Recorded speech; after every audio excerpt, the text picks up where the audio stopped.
दोस्तों, आपके अपने फेवरेट यूट्यूब चैनल पर आपका स्वागत है। मैं सुरेश कुमार एक बार फिर से आपके साथ। दोस्तों, आज आपका आईटीआई का पेपर बताएंगे जो एग्ज़ाम में आने वाला है। और ये आपका वर्कशॉप कंप्यूटर साइंस व एम्प्लॉयबिलिटी स्किल का पेपर है। वैसे ये इलेक्ट्रिशियन का है, लेकिन लगभग फर्स्ट ईयर में सभी ट्रेडों के लिए कॉमन पेपर आ रहा है। तो आप एग्ज़ाम से पहले इस पेपर का एनालिसिस जरूर करके जाए, जिससे आपको 100% प्रॉफिट मिलेगा। अब काफ़ी बच्चों को ये भी डाउट होगा कि सर आपके पास एग्ज़ाम से पहले पेपर कैसे है। दोस्तों देखो, मैं आपको बता देता हूँ कि आपकी जो मार्च में सीबीटी एग्ज़ाम हुई थी उसके लगभग आपके 3 या 4 पेपर है, और पूरे पेपर एग्ज़ाम में यही आ रहे हैं विंडो पेपर। अगर आपकी एग्ज़ाम हो चुकी है तो आप भी एनालिसिस कीजिए और मिलाइए कि आपकी कितनी क्वेश्चन राइट है, कितनी क्वेश्चन रॉन्ग है। साथ ही अगर आज आपकी एग्ज़ाम है तो आप भी ज़रूर मिलान करके जाइए, और बाद में आए तो बाद में आप अभी डिस्कशन जाके टेलीग्राम ग्रुप ज्वाइन कर सकते हो, या आप आईटीआई सीबीटी एग्ज़ाम के नाम से सर्च करके भी टेलीग्राम ग्रुप ज्वाइन कर सकते हो। वहाँ पर हज़ारों बच्चे हैं, वहाँ पर काफ़ी बच्चे रोज़ एग्ज़ाम दे के आते हैं, फिर पेपर का एनालिसिस करते हैं, फिर वो बताते हैं कि आज हमारा पेपर कितना सही हुआ, कितने क्वेश्चन आए, कितने क्वेश्चन नहीं आए। तो इससे आपके सारे डाउट क्लियर हो जाएंगे। वैसे मैं भी आपको क्लियर नहीं कर, क्योंकि काफ़ी बच्चों को काफ़ी डाउट है, वो विश्वास में नहीं करेंगे। लेकिन आप वहाँ से बच्चों से जब आपस में चैटिंग करोगे तो वहाँ से क्लियर हो जाएगा कि पेपर सही है या गलत है। साथ ही अगर आप चैनल को पहली बार विजिट करें तो सब्सक्राइब जरूर करना और बेल आइकन को प्रेस करना, जिससे आपको हर एक क्लास का नोटिफिकेशन मिल जाएगा। और अभी तक जो सीबीटी के एग्जाम हुए पेपर, पूरे पेपर यहीं से आ रहे हैं। साथ ही आप किसी भी ट्रेड से हो तो आप भी यहाँ से आपको सभी पेपरों का एनालिसिस करने को मिल जाएगा।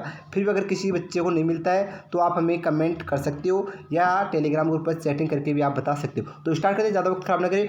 और आपका पहला क्वेश्चन आया था, गति का सूत्र क्या है। तो दोस्तों इसका राइट आंसर होगा तय की गई दूरी बटा समय। अगला क्वेश्चन है, मैट्रिक सिस्टम में 1 हॉर्स पावर में कितने वाट होते हैं। तो दोस्तों वो होते हैं 735.5 वाट, यानी 20 का राइट आंसर होगा।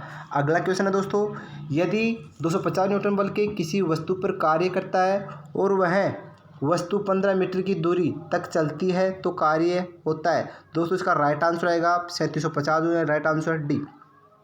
अगला क्वेश्चन है दोस्तों, पानी की विशिष्ट ऊष्मा का मान क्या होता है। तो दोस्तों इसका राइट आंसर आएगा 1, यानी डी इसका राइट आंसर होगा।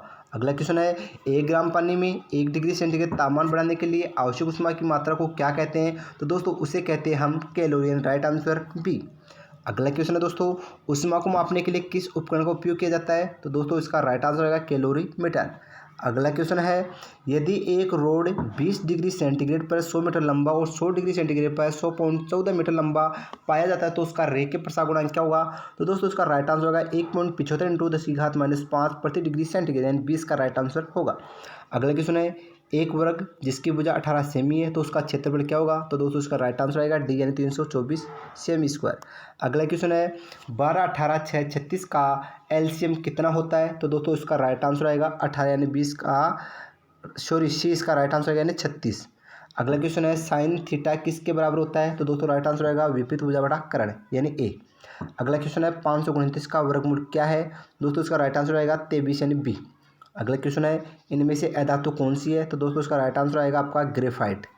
अगला क्वेश्चन है, मशीनरी भागों की ढलाई बनाने के लिए किस धातु का व्यापक रूप से उपयोग किया जाता है। दोस्तों राइट आंसर आएगा दूसरा ढलवा लोहा, यानी ए। अगला क्वेश्चन है, इनमें से किस धातु में प्रमुख सामग्री के रूप में लोहा होता है। तो दोस्तों इसका राइट आंसर आएगा लोहा धातु। अगला क्वेश्चन है, रेती और कोल्ड छेनी बनाने के लिए किस स्टील का उपयोग किया जाता है। तो दोस्तों इसका राइट आंसर आएगा आपका उच्च कार्बन स्टील। अगला क्वेश्चन है, यदि ठोस का घनत्व है 19.5 प्रति डिग्री सेमी क्यूब है तो ठोस का विशिष्ट गुरुत्व कितना होगा। तो दोस्तों इसका राइट आंसर है 19.5। अगला क्वेश्चन है, इंड्यूज ईएमएफ के लिए क्या सूत्र है। तो दोस्तों इसका राइट आंसर आएगा BLV sin थीटा वोल्ट, यानी सी। अगला क्वेश्चन है, कौन सा बहुत अच्छा कंडक्टर है। तो दोस्तों इसका राइट आंसर आएगा तांबा।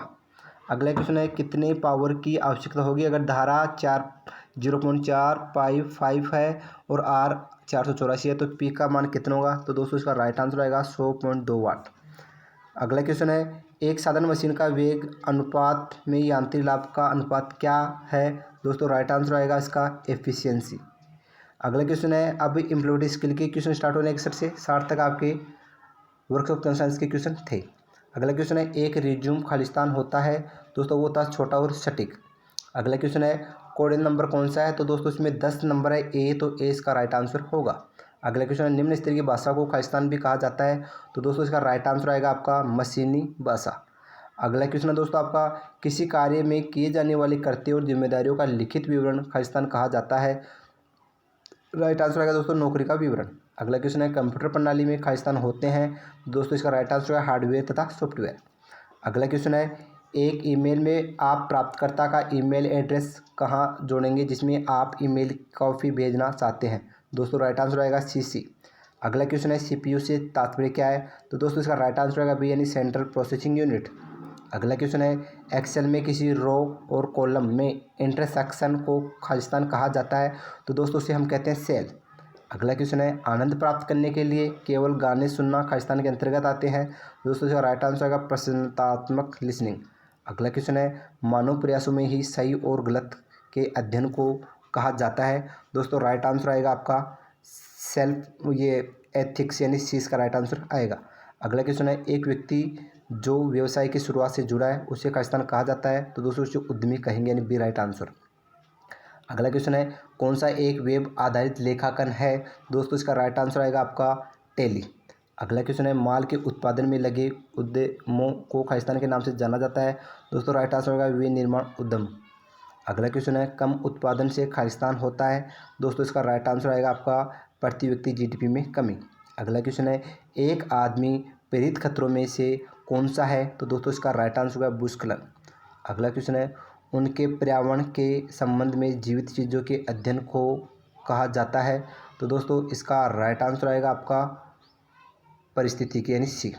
अगला क्वेश्चन है, नई उपयोगी उत्पादनों में छोड़ी गई सामग्री की पुनः आपूर्ति को खालिस्तान कहा जाता है। दोस्तों उसे कहते हैं सामग्री का पुनर्चक्रण यानी बी इसका राइट आंसर होगा।